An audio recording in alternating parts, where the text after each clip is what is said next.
नमस्कार, स्वागत है आपका 4 PM मिडिल ईस्ट के इस खास मंच पर, जहां हम आपके लिए लेकर आते हैं खाड़ी देशों की हर वो कहानी जो जरूरी है आप तक पहुंचानी।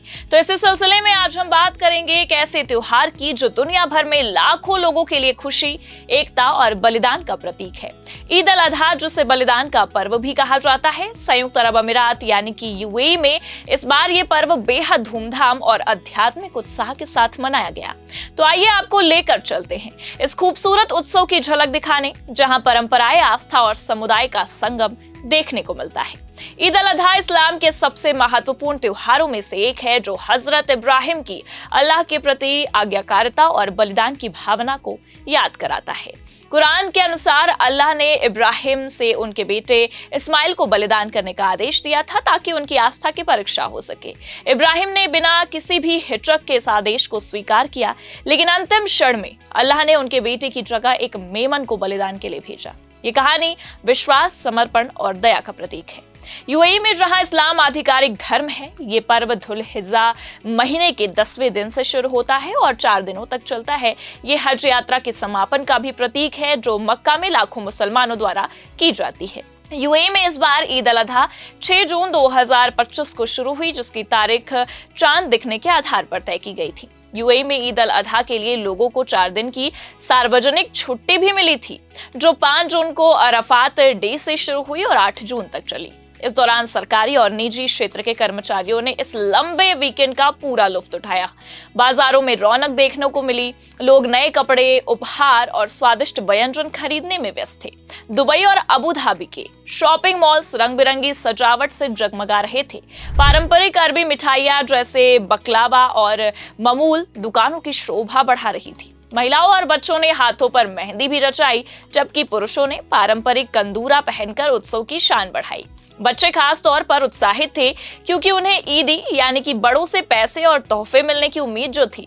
ईद अल अजहा का दिन सुबह की खास नमाज के साथ शुरू हुआ। सूर्योदय के करीब 20 मिनट बाद पूरे यूएई में मस्जिदों और खुले मैदानों, जिन्हें मुसल्लाह कहा जाता है, वहां लोग एकत्र हुए। दुबई की ईद मस्जिद और अबू धाबी की शेख जायद ग्रैंड मस्जिद में हजारों लोग कंधे से कंधा मिलाकर नमाज अदा करने पहुंचे।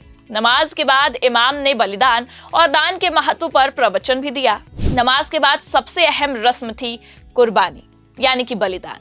यूएई में ये रस्म सख्त नियमों के तहत की जाती है। परिवार जो आर्थिक रूप से सक्षम है, वे बकरी, भेड़ का बलिदान करते हैं। मांस को 3 हिस्सों में बांटा जाता है।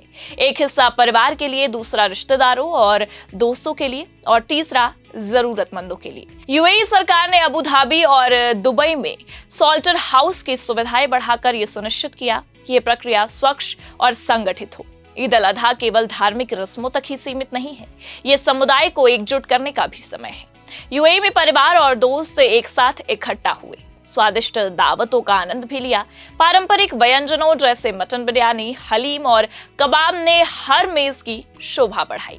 कुछ परिवारों ने इस मौके पर शीरखुरमा और दूध और सेवई से बनी मिठाई का भी लुत्फ उठाया। दुबई और अबू धाबी में आतिशबाजी के शानदार प्रदर्शन भी देखने को मिले। रात को रंगीन बना दिया गया। दुबई फेस्टिवल सिटी और ब्लू वाटर्स आइलैंड जैसे स्थान आतिशबाजी से गुलजार थे। इसके अलावा आपको बता दें कि थीम पार्क और आईएमजी वर्ल्ड्स ऑफ एडवेंचर और दुबई पार्क्स एंड रिजॉर्ट ने विशेष छूट और पारिवारिक गतिविधियों की पेशकश भी की, जिसने बच्चों और बड़ों को खूब आकर्षित किया। ईद अल अजहा का एक खास पहलू है दान और जरूरतमंदों की मदद। यूएई में कई परिवारों और संगठनों ने गरीबों और बेघर लोगों के लिए भोजन और कपड़े दान किए। इस्लामिक रिलीफ जैसी संस्थाओं ने कुर्बानी के मांस को जरूरतमंदों तक पहुंचाने में अहम भूमिका निभाई। यूएई की सरकार और स्थानीय समुदाय ने भी इस मौके पर सामाजिक एकजुटता को बढ़ावा देने के लिए कई पहल की। ये त्योहार हमें सिखाता है कि सच्ची खुशी बांटने में है। यूएई का बहुसांस्कृतिक समाज इस मौके पर एक साथ आया और विभिन्न समुदायों ने एक दूसरे के साथ खुशियां भी साझा की। तो दोस्तों, ये थी यूएई में ईद अल अजहा के उत्सव की बेहतरीन कहानी, जहां आस्था, परंपरा और समुदाय का संगम देखने को मिला। ये त्योहार हमें बलिदान, एकता और दया का संदेश देता है। तो आपने अपने घर में कैसे मनाया ये त्योहार, हमें कमेंट करके जरूर बताएं। हमारी ओर से सभी दर्शकों को ईद की मुबारकबाद। अगर आपको ये खबर अच्छी लगी तो वो भी कमेंट करके जरूर बताएं और देखते रहिए 4 PM मिडिल ईस्ट का ये खास मंच। नमस्कार।